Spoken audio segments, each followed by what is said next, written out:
Hi friends, welcome to Aranji kitchen. இன்னைக்கு நம்ம வீடியோல என்ன பார்க்க போறோம் அப்படின்னா, மசாலா ஊத்திராமல் மீன் வறுவல் பண்றது எப்படின்னு பார்க்க போறோம். வாங்க பார்க்கலாம். இப்போ நானு ஒரு பாக்கெட் மீன் வறுவல் பொடி எடுத்திருக்கேன். அதுல உப்பு இருக்காதுங்கிறனால நான் கொஞ்சம் உப்பு போட்டு நல்லா கொஞ்சம் தண்ணி ஊத்தி கலக்கி வச்சிருக்கேன். இப்போ அத நம்ம ஒண்ணுமே தேவையில்லங்க. ஒவ்வொரு மீனா எடுத்து அந்த மசாலா ஃபுல்லா தடவி விட்டோம்னா போதும். ரொம்பலாம் கஷ்டப்படவே தேவையில்ல. அப்படியே தடவி விட்டு நீங்க அப்படியே கொஞ்ச நேரம் ஃப்ரீசர்ல வச்சிருங்க. அப்பதான் வந்து மசாலா எல்லாமே பிடிக்கும்.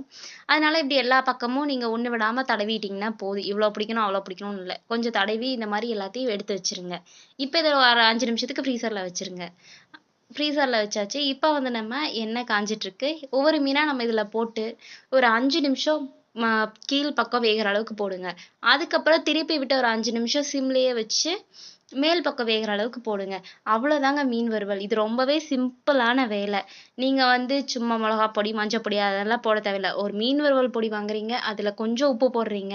அப்படியே எல்லா பக்கமும் தடவி, அப்படியே ஃப்ரீசர்ல வச்சு, அதுக்கப்புறம் எண்ணெய் ஊத்தி பொரிச்சு எடுத்தீங்க அப்படின்னா, மீன் வறுவல் சூப்பரா ரெடி ஆயிருங்க. செம்ம டேஸ்ட்ல இருக்கு. இதுல லாஸ்ட்ல ஒரு பெரிய வெங்காயத்த ரவுண்ட் ரவுண்டா கட் பண்ணி மேல வச்சு, ஒரு லெமன வச்சு சாப்பிட்டீங்க அப்படின்னா, ரொம்பவே டேஸ்ட்டா இருக்கும்.